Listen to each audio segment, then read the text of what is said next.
our Shaykh Zahed Fettah, he has joined the room now after Maghrib, and inshallah he will start his talk regarding Shaykh AbdurRahman ibn Yahya Muallimi. Shaykh Zahed Fettah, he has done before many talks in our masjid. He studied from many scholars and ijazat, and he has his ijazat as well from Shaykh Suhaib Hassan, our Shaykh.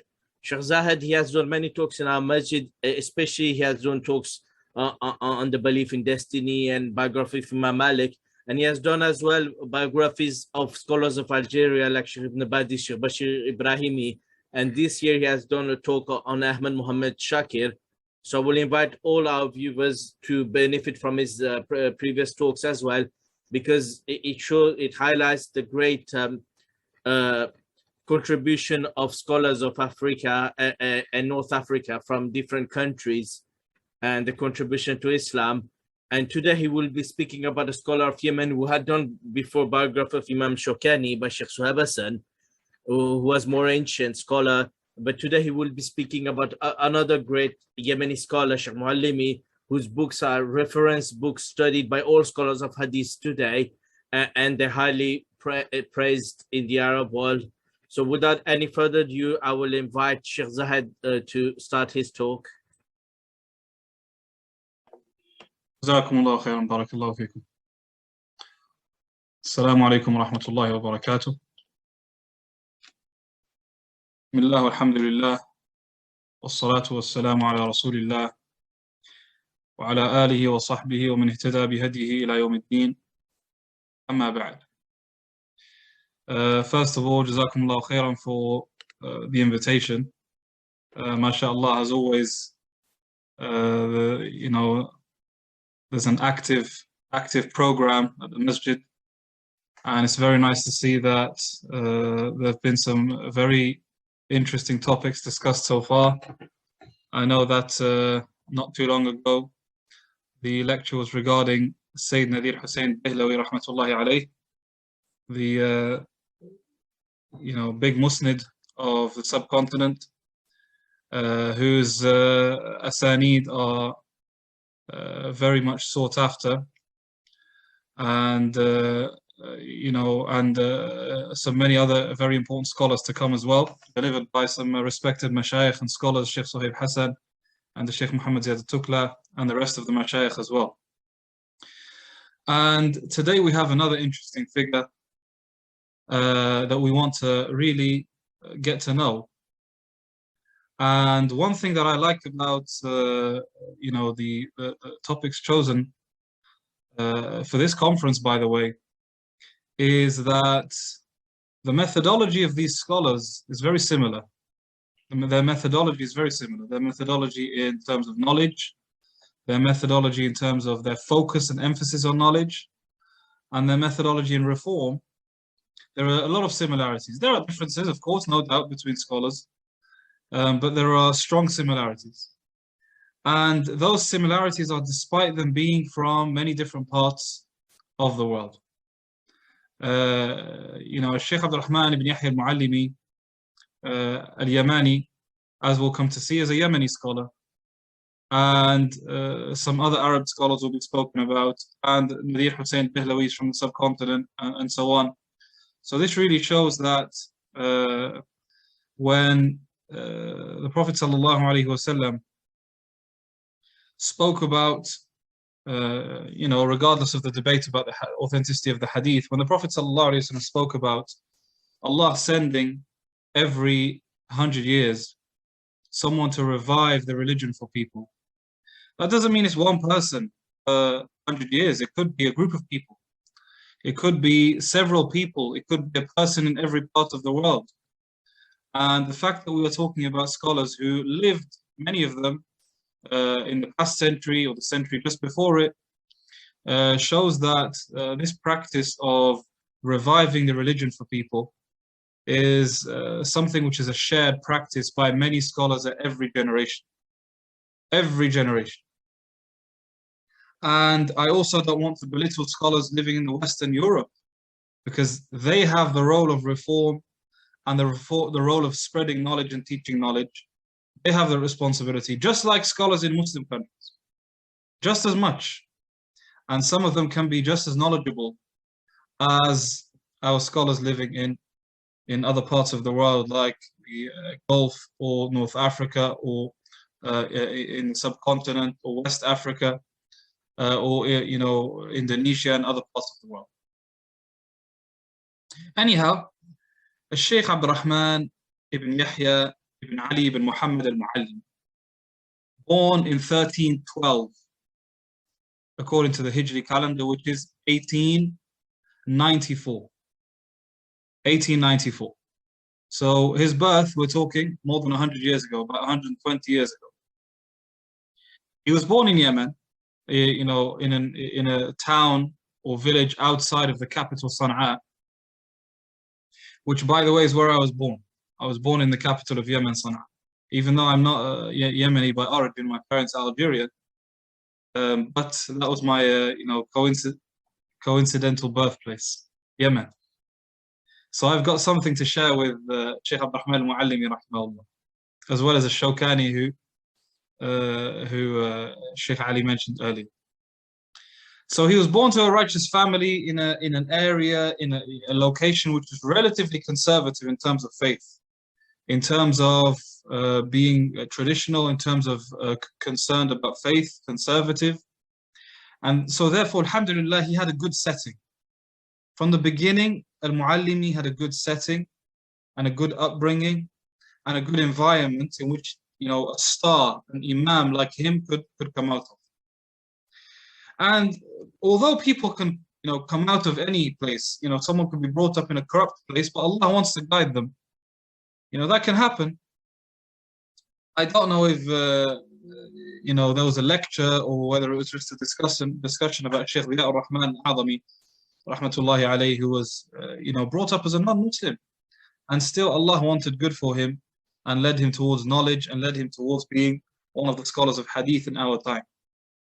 And so, although that's true, the reality remains that if we provide a good environment for people, that facilitates a righteous upbringing. No doubt about that. No doubt. As well as Allah's help. So he was brought up and started first reciting the Quran to one of the members of his family who used to teach the Quran, and also to his father. And Shaykh AbdurRahman Muallimi, by the way, he's written a brief biography about himself. So a lot of the stuff that I'm saying here is actually stuff that he said himself in his own biography. And other people, his students and so on, they also wrote about him. But it's a good start, to have material that the author has written about himself, because that ensures accuracy. Because as you know, sometimes biographies, there can be a bit of difference of views, there can be different suggestions, sometimes inaccuracy when it comes to biographies. And so, mistakes can happen.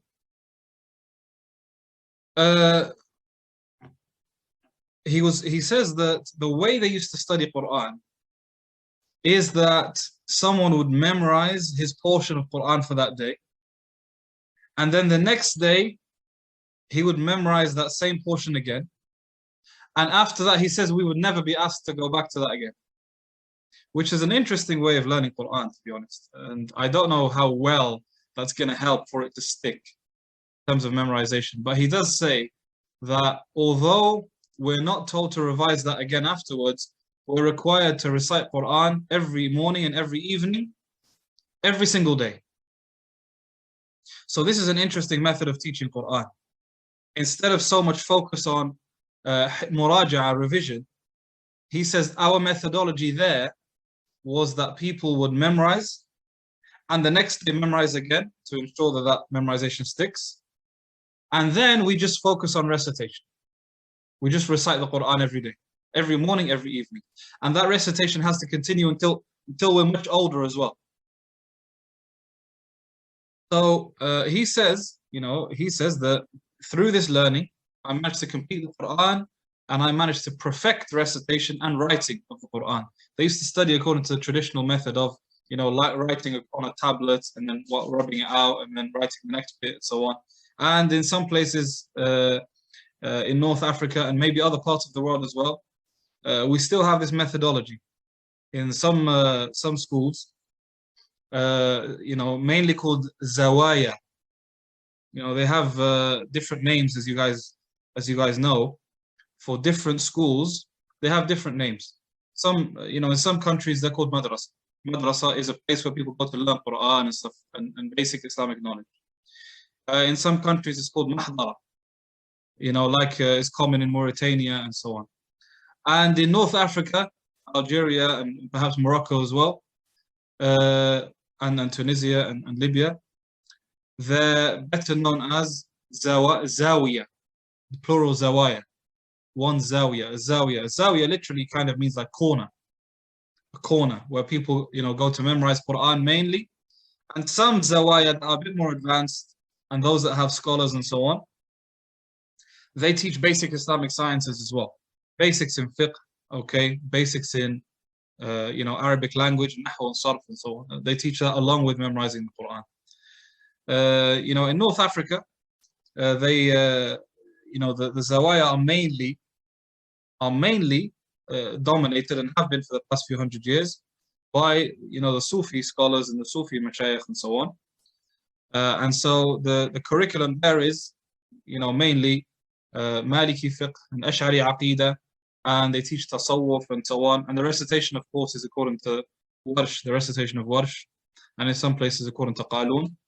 But not all the zawaya are like that. A lot of the scholars did not want to go down this traditional route of teaching tasawwuf or teaching Ash'ari creed, but instead, teaching the creed of Ahl Athar and Hadith, whilst also sticking to the Maliki madhab in fiqh, and also teaching, the Quran, tafsir, and Hadith, and so on, like many of the Algerian and Moroccan scholars did.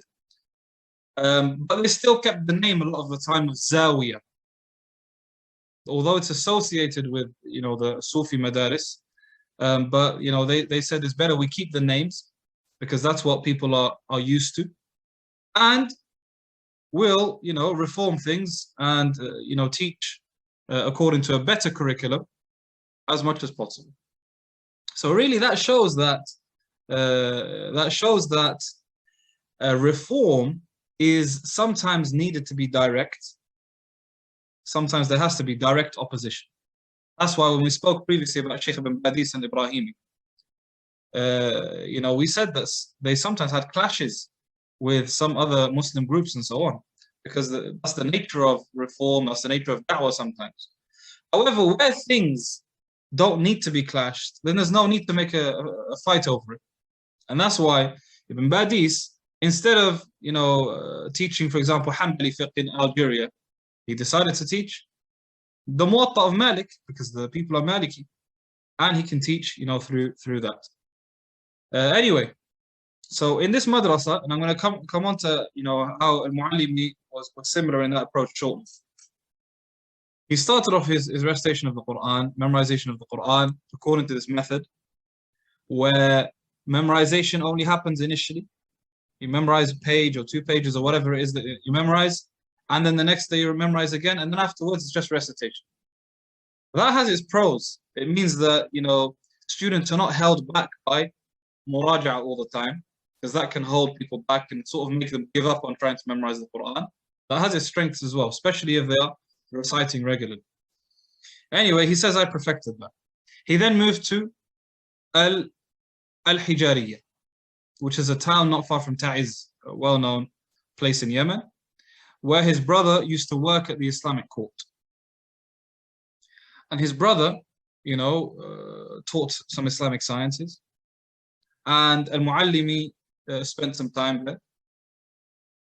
And when his dad came to visit, AbdurRahman Muallimi's father, when he came to visit him in this place, he asked him, so what are you studying? He said, I'm studying this and this and that, and a bit of fiqh and a bit of that, whatever. So his dad said to him, what about Nahu? What about Nahu? Are you not studying Nahu?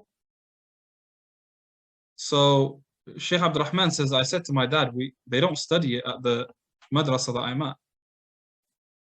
So his father said to him, you need to study it with your brother. So he told his older brother, put a program for your younger brother AbdurRahman and teach him Nahu regularly. So he says he taught me Al-Ajurumiyya with the commentary of Al-Kafrawi, who is an Egyptian Azhari scholar, Shafi'i scholar, who has a commentary, a famous commentary on Al-Ajurumi, a book in Nahu. He says this only lasted for 2 weeks. I was only studying with my brother for 2 weeks. And then it was time for me to travel and go back with my father. He says, I don't know what happened, but in that 2 weeks, I benefited a little bit from my brother.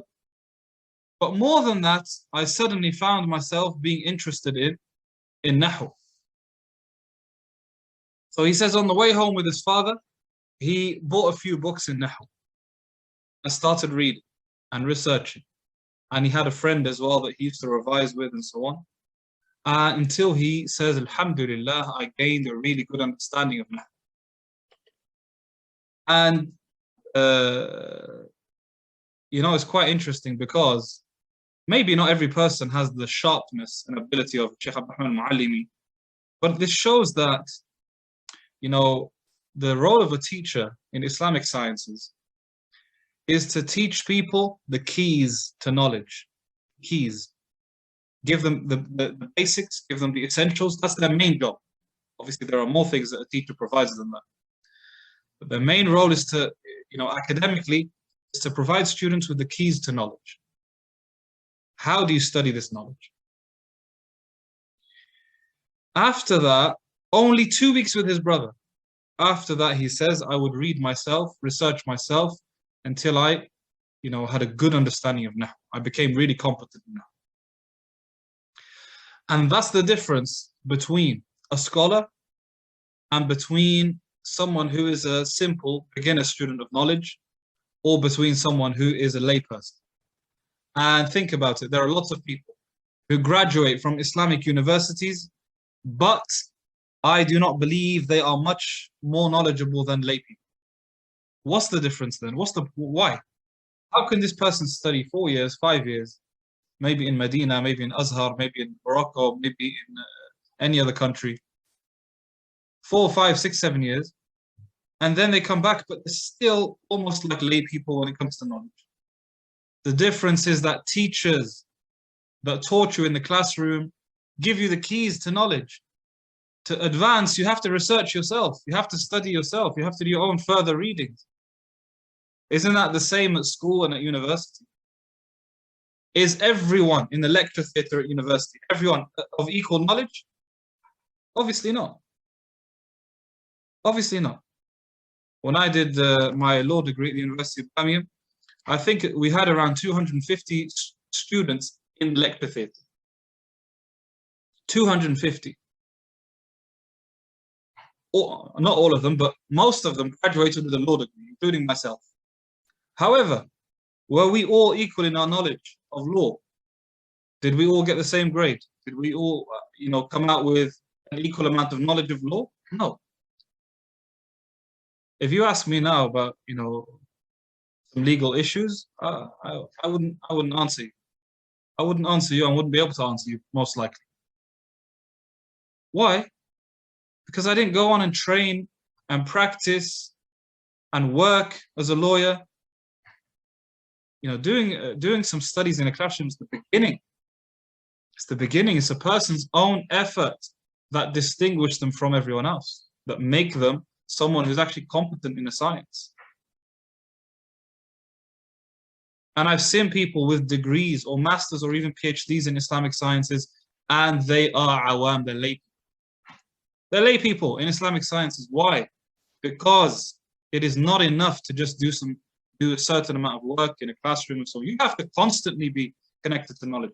AbdurRahman ibn Yahya Muallimi, there are very few people, if anyone, that I've come across from all the scholars of the last few centuries, there are very few people who were so focused on knowledge as him.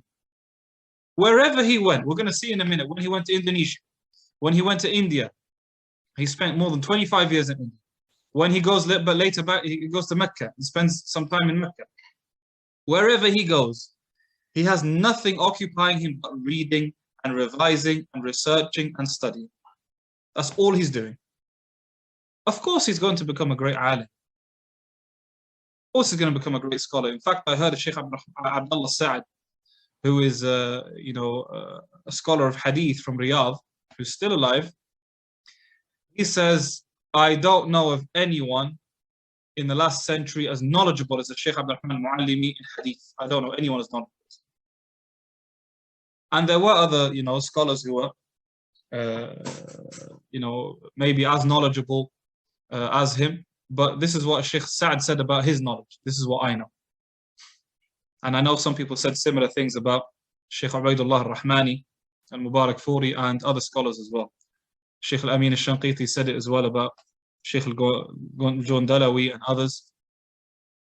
But the point is, what is it that made Shaykh Abdurrahman Muallimi so special? If you look at his list of teachers, you will rarely recognize any of the people he studied with. He studied some Quran with his father, studied a bit of Nahu with his older brother. He studied here and there with some other mashayikh. He did gain ijaza in India and the subcontinent and so on, in hadith and stuff like that. But it wasn't like he spent years, under close study with some of the greatest scholars of Islam in his time. No, that wasn't the case. So what made him stand out? What made him such a great scholar? What made all the ulama agree that he's a great scholar? Even those who disagreed with him in academically, they all agreed that he was such a great scholar and such an incredible personality. Incredible personality. This was it. It was his independent effort, his own desire to read, his own desire to research. His whole life was basically spent in libraries with books, as we'll come to see, inshallah. So anyway, the point I wanted to take from that is that we want to benefit from scholars who are around us as much as possible, but we don't want to make that where knowledge ends. As soon as we leave the classroom, as soon as we leave the masjid, that's the end of knowledge. And then we study again when there's another lecture or when there's another dars, or next week when it's time for the next lecture. That way, our knowledge is always going to remain limited. Not everyone can be a scholar, that's fine. However, the more we want to advance, the more we want to have a close connection with knowledge, with books and reading and research. Whilst also continuing to study with scholars. Shaykh Abdurrahman Muallimi, after he became a alim and an expert in hadith and other sciences, he didn't stop studying with teachers. He didn't stop. But he also didn't limit it to his study with teachers. Anyway, moving on. So we said that, he had a good grasp of the Arabic language, of Nahu, especially.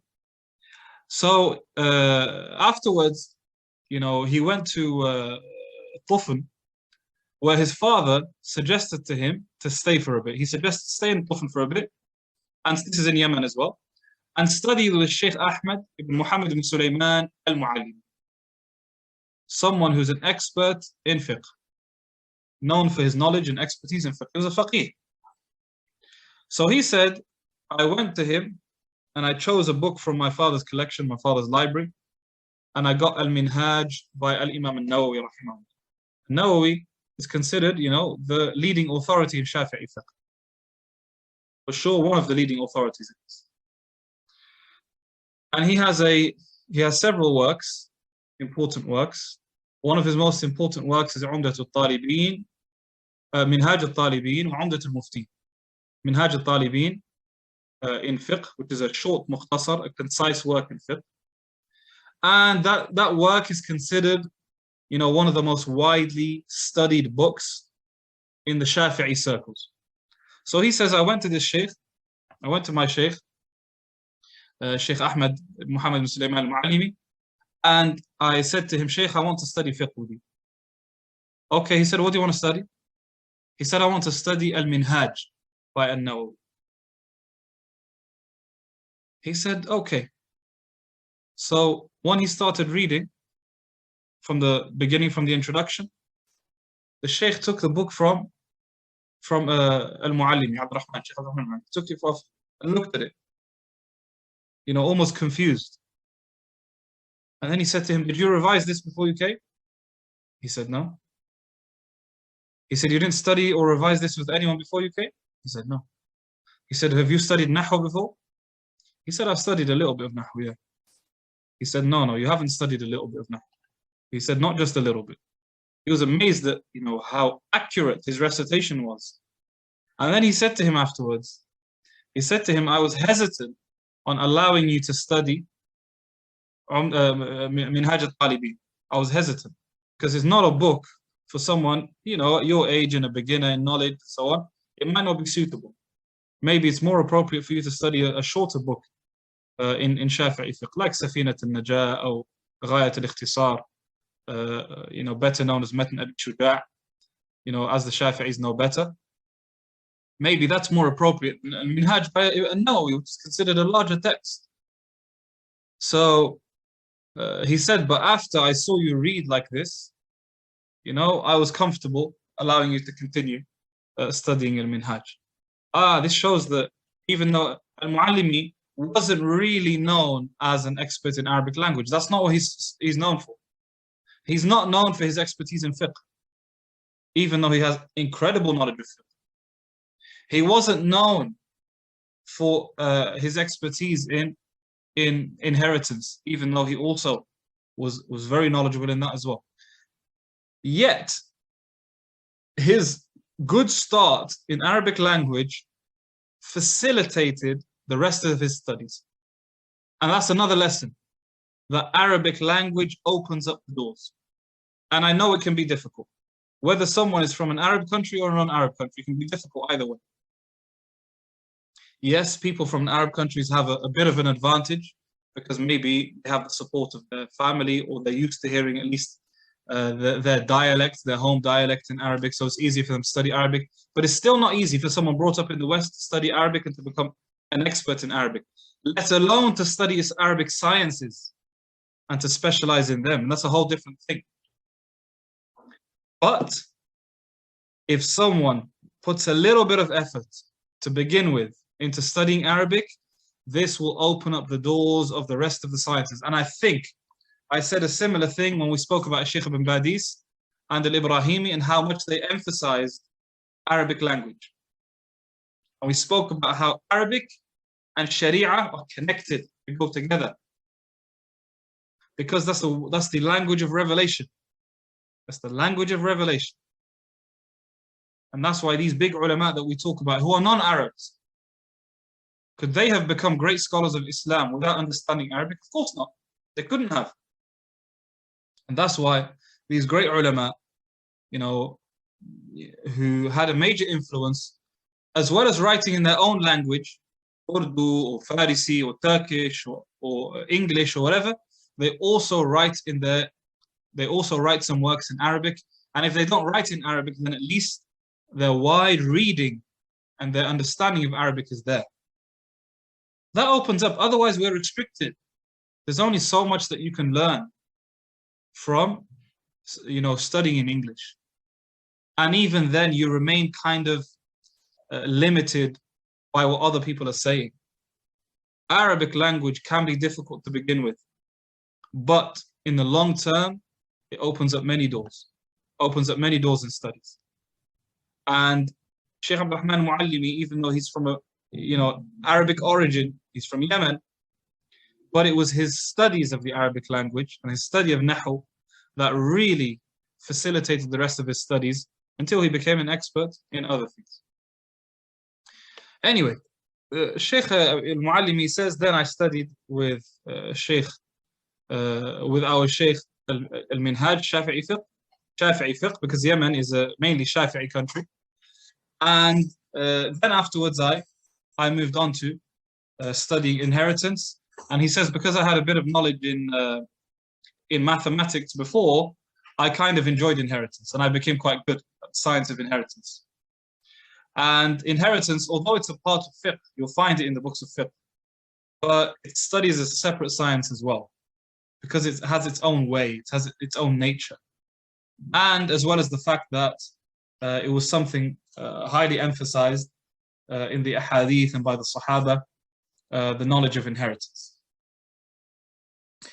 Anyway, Shaykh AbdurRahman ibn Yahya al-Muallimi, rahmatullahi alayh, afterwards, after some studies with his teacher, in Tufan,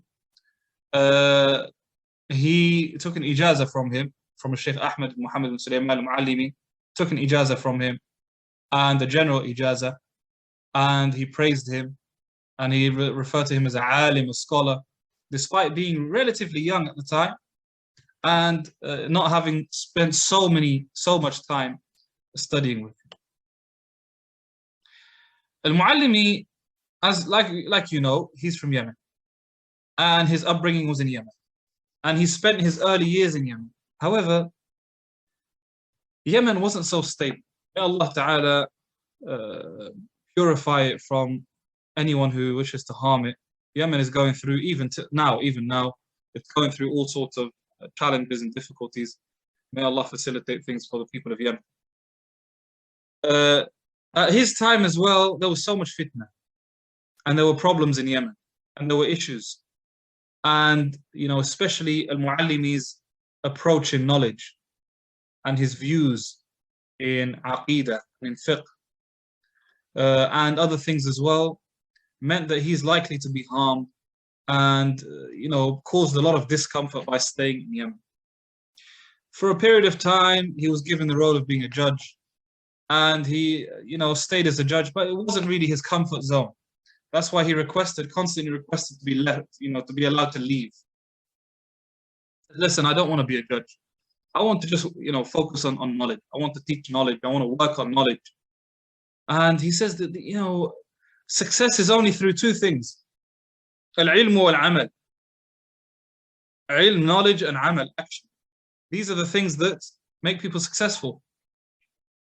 And so, and knowledge is the origin of amal. Knowledge is the base of action.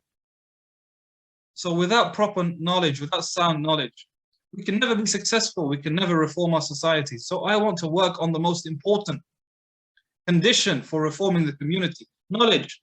I don't just want to be a judge and deal with people's issues and so on. That's important as well. But I have a more important role to fill. Eventually, once the hakim at that time, the leader at that time passed away, eventually he left this role, and he even traveled. And first he went to Indonesia. That was his first stop in 1344. Or we are talking, in the 1920s. He went to Indonesia, but he only really stayed there for 1 year. But the nature of Al-Muallimi is that wherever he goes, even though he's in a place now which is, a foreign place to him, and it's not even an Arab country where he can comfortably communicate with the people, he went there, and as always, wherever he goes, he's doing one thing. What's that? Reading and researching and studying. He only stayed in Indonesia for 1 year. In that year, someone came to him with a work which related to ijtihad and taqleed. Okay, ijtihad and taqleed. And asked him about this book. What do you think of it? So he wrote his work, which is now part of the large collection, which was headed by Shaykh Bakr Abu Zayd, rahimahullah, under the supervision of Shaykh Bakr Abu Zayd, but he passed away before the project was finished. A large collection of the works of Shaykh AbdurRahman ibn Yahya al-Muallimi in over 20 volumes. More than 20 volumes of his work in this collection, rahimahullah. I mean, Allah reward the people who worked on this, Shaykh Imran and others. Anyway, the book that he wrote in Indonesia is called تحقيق الكلام. تحقيق الكلام في المسائل الثلاث. تحقيق means verifying, the reality of 3 masail. And those masail related to ijtihad and taqleed, and also he discussed also talfiq in his work. And he spoke about the issue of ijtihad, and quite a few scholars have written on ijtihad. Shawkani, as you may have heard from Shaykh Suhaib Hassan in his lecture about Shawkani. Shawkani authored and spoke a lot about ijtihad. He was very big on the issue of ijtihad.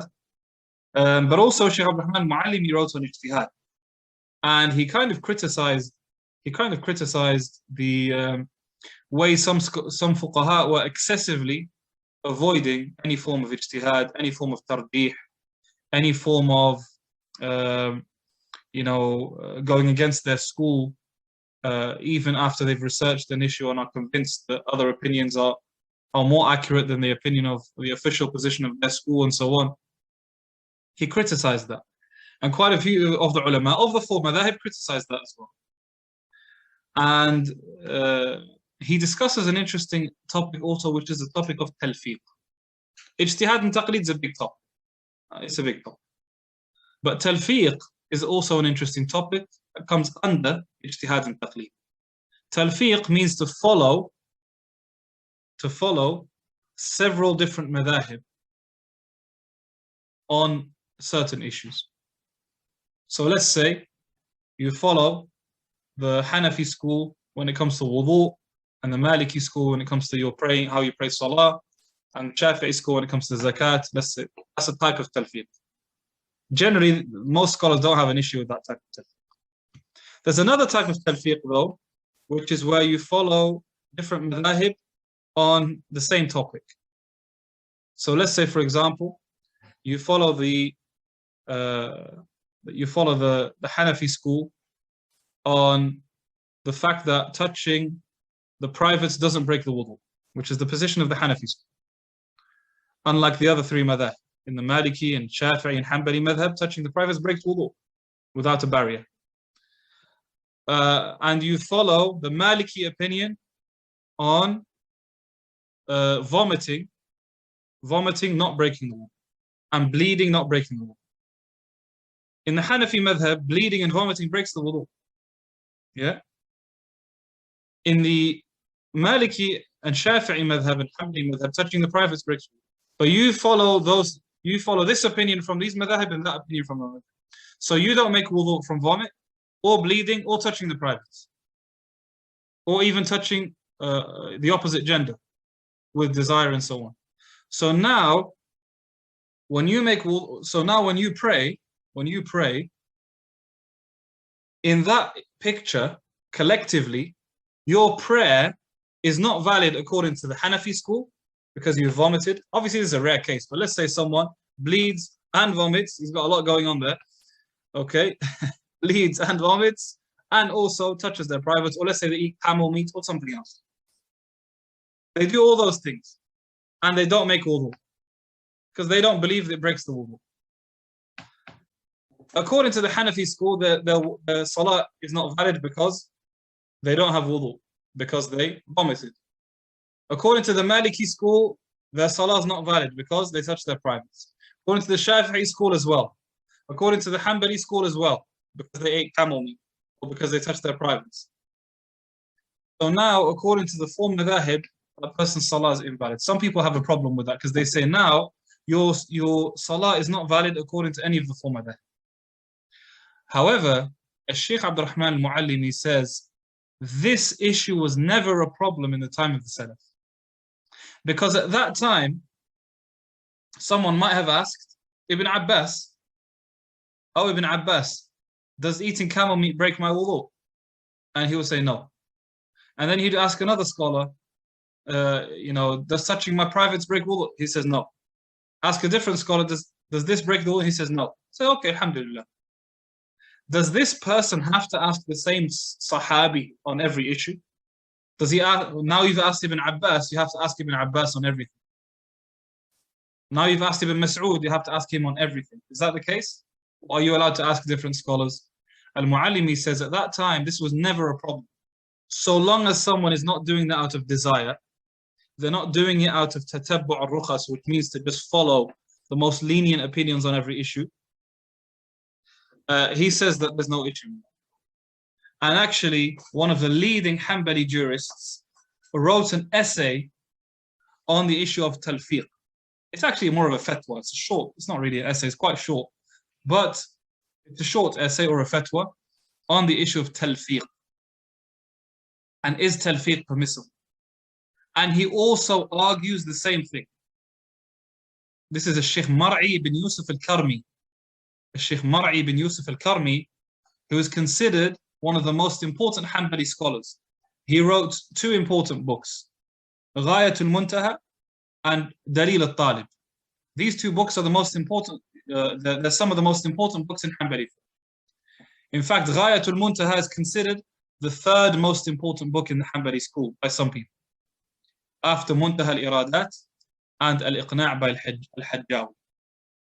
Anyhow, Shaykh Mar'i al-Karmi, who's a leading Hanbali jurist, he wrote an essay on which he argued that talfiq is permissible because there's a need for people to do it. He says people need it. You can't expect people to, if they follow this on this, according to this madhab, they have to follow that same madhab on everything. So long as talfiq is not done with the intention of following desires and the intention of just following all the concessions of the scholars, he says that's absolutely fine. And it's interesting because Shaykh Mar'i al-Karmi is a faqih. No one can accuse him of being, like some people who maybe want to be stricter on following the four madhahib.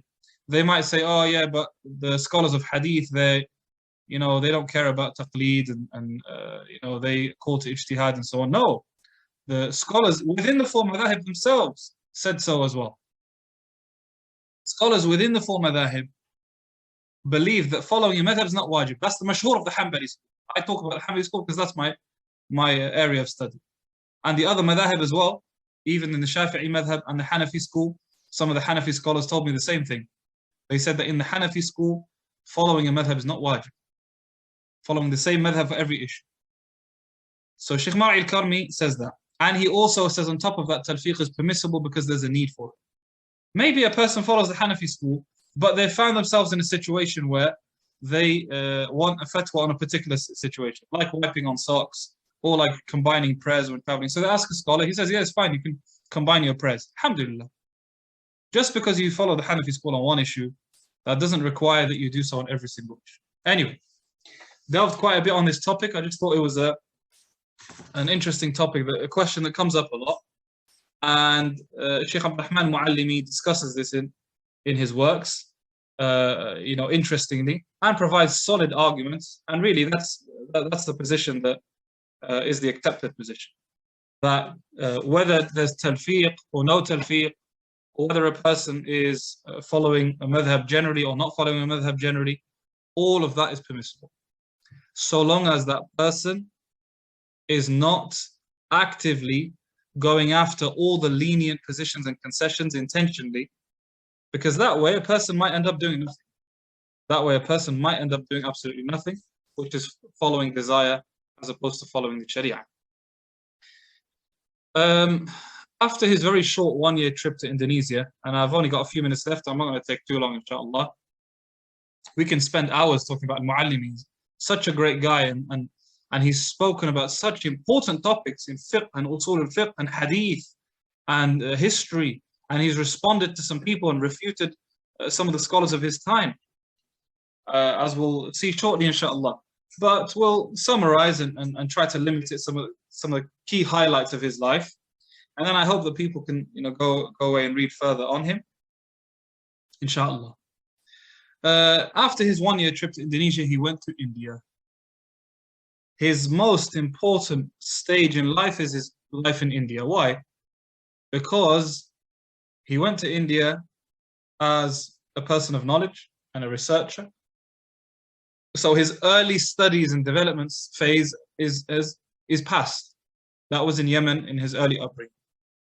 And secondly, the reason his stay in India is so important is because he spent over 25 years there.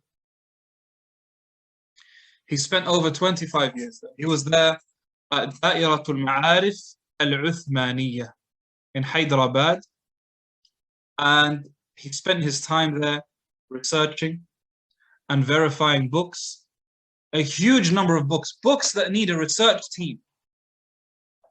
We're not talking about short books like Al-Ajrumiyya or what we've mentioned so far, Minhaj al-Talibin by An-Nawawi or other things like that.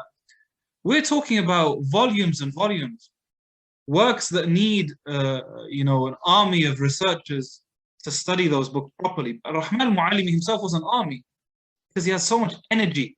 Rahimahullah, he was so strong, so motivated.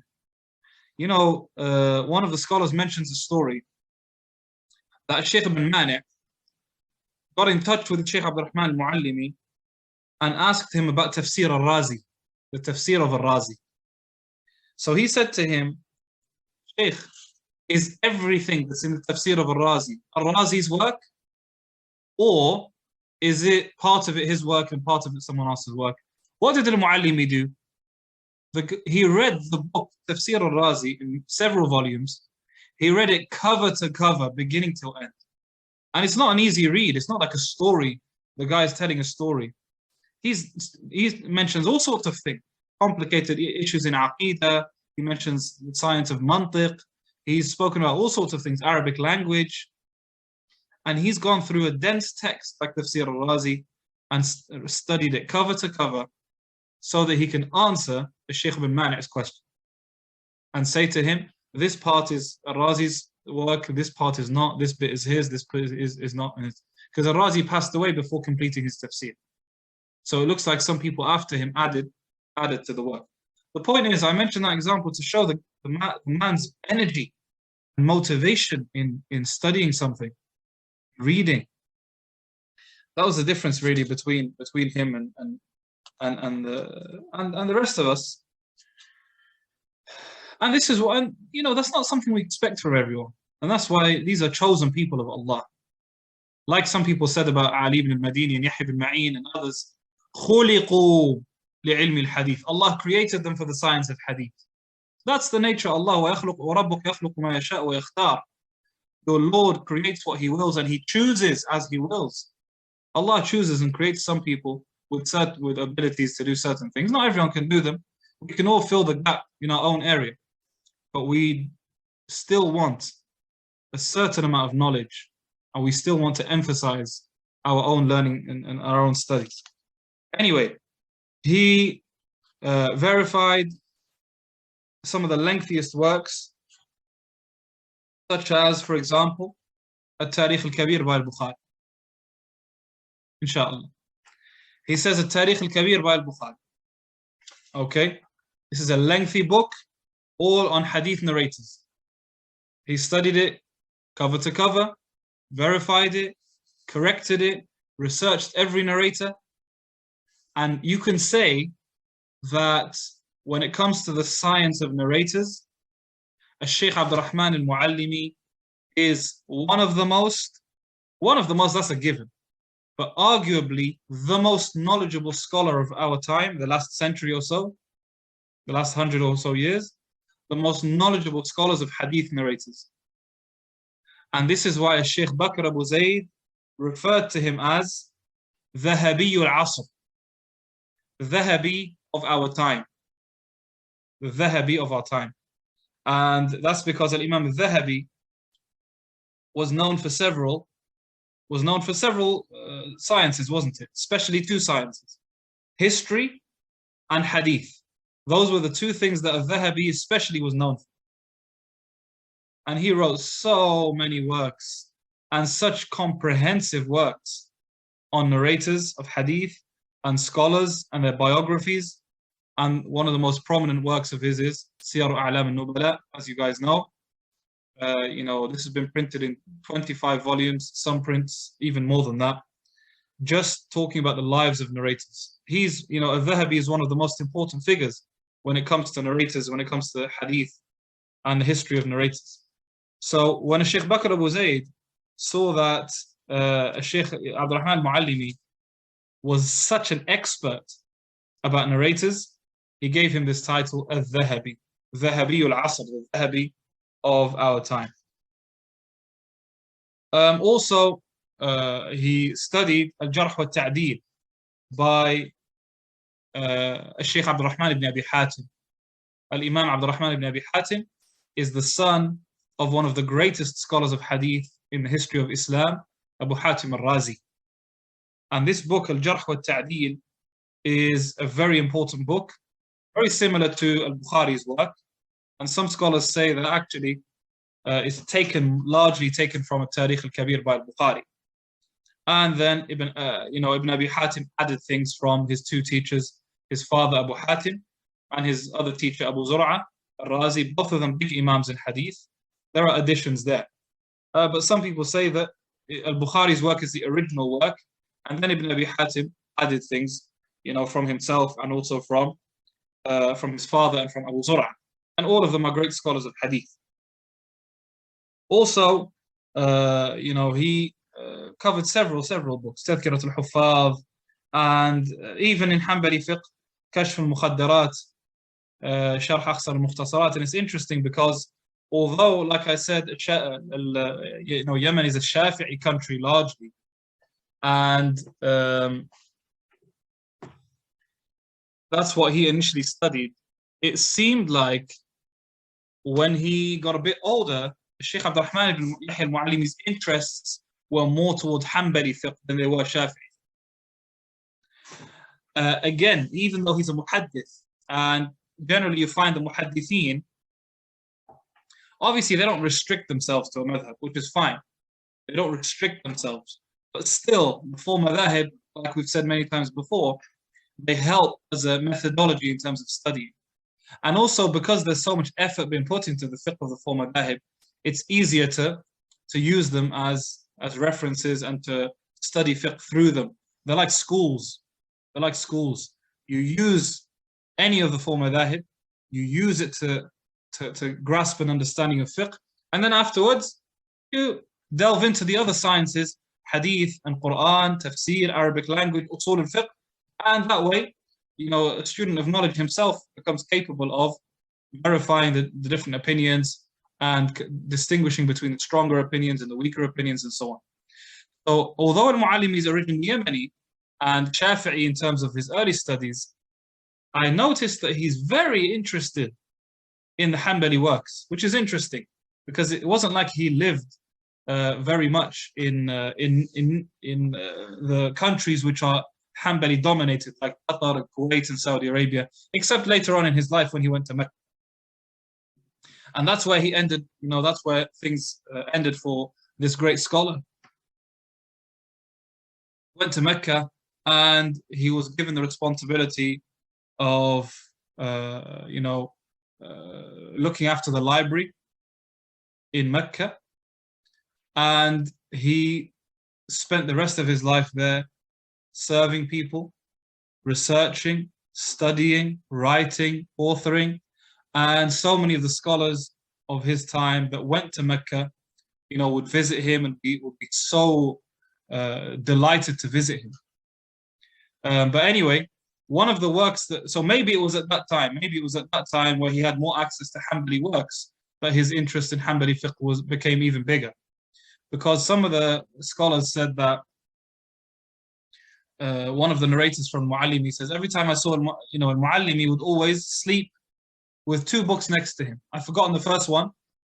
The second one was, he says, Sharh Muntaha al-Iradat by Shaykh Mansour ibn Yunus al-Buhuti, who is an Egyptian Hanbali scholar. Passed away 1051 Hijri. So, Sharh al-Muntaha, this is considered the most important book in Hanbali fiqh, arguably. Maybe after Kashaf al-Qina'.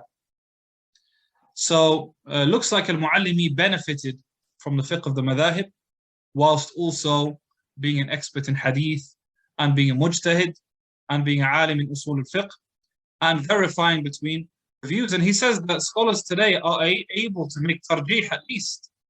Okay, we're not expecting, he says, this is what he says. He says, we're not expecting everyone to be able to make ijtihad on new issues, because that does require very comprehensive knowledge and so on. Not everyone can do that. Some scholars in our time can do that. Maybe not all the scholars can. But he says scholars who've spent years studying a bit of hadith and usul and so on should at least be able to distinguish between stronger and weaker opinions. So he's critical of scholars who don't do that, even though they have the ability to do so, or they can easily attain that ability. Anyhow, in Mecca, one of the incidents that occurred to him is when Shaykh Ahmad Shakir, another great muhaddith, who we spoke about before, came to visit Shaykh AbdurRahman Muallim. He sat down with someone, and a man came and served him tea and dates and so on. And then, Assalamu alaikum, and then he left and continued studying and reading. So Shaykh Ahmed Shakir said to the person with him, he said, Wallahi, I want to see Shaykh AbdurRahman Muallim. He said, the guy who brought us tea is Shaykh AbdurRahman Muallim. That is Shaykh AbdurRahman Muallim. When Shaykh Ahmed Shakir, heard that, he burst out into tears. He couldn't imagine that this, and Ahmed Shakir is himself an Imam in Hadith. He's a mujtahid himself. He's a great scholar, mujtahid in fiqh and a great scholar in Hadith. He says, I couldn't imagine that such a great scholar in Hadith was just so simple and so easy about coming to serve people, put tea on the table, give salam, greet them and so on, and then continue to do work. Didn't have time, Shaykh Rahman, to sit down and chat and go for dinners and dessert and so on. Okay, like the life of many students of knowledge in our time. No. For him, it was every moment was valuable. And this incident really shows several things about Shaykh AbdurRahman Muallim. Shows how much respect scholars had for him. And number two, it shows how humble and simple he was and how much he gave his life to knowledge. Rahmatullahi alayh. There's a lot of things that I didn't mention. I didn't mention his incredible book on, in his refutation of Shaykh Zahed al-Kawthari, which really, some scholars consider this book to be a role model book. Okay? They consider it to be a role model book, because of his, accuracy in knowledge and his honesty. And sometimes he would agree with the Shaykh Zahed al-Kawthari and say, and Zahed al-Kawthari was correct about this. It's true. Khatib al-Baghdadi probably shouldn't have mentioned this. He probably shouldn't have said this. He agrees with him on some things. And he also respects him in the way he speaks to him. And also sometimes he's very critical of him. And this was one of the, a really strong work that scholars after him benefited from and, studied and used as a learning book for how to respond to people, how to write refutations. Not loose refutations with minimal research, solid refutations with adab, with honesty, with sincerity, and with strong knowledge and research. So this was an incredible work, and another famous refutation of his, someone who rejected the Sunnah, Wuriya, was also an important work by Shaykh AbdurRahman Muallimi. Anyway, I've gone over my time already, and I can see that Shaykh Muhammad Uthmani's joined us. So inshallah ta'ala he can benefit you guys with his lecture as well. And I'll leave it to that, inshallah. Jazakumullah khairan. Assalamu alaikum wa rahmatullahi wa barakatuh. Jazakallah khair, Shaykh. It was very beneficial lecture, mashallah. Barakallah feekum. As usual, very beneficial, especially in the matters of fiqh and how we need to develop our youth in being learned people, and people, even if we differ, to have proper etiquettes of scholars, because unfortunately many of the youth, they're being wasted in more qil waqar rather than producing works, translations, and doing, raising the kids up on a methodology. So that's unfortunately, Shaykh, that's why we always like to benefit from you. And Barakallah feek.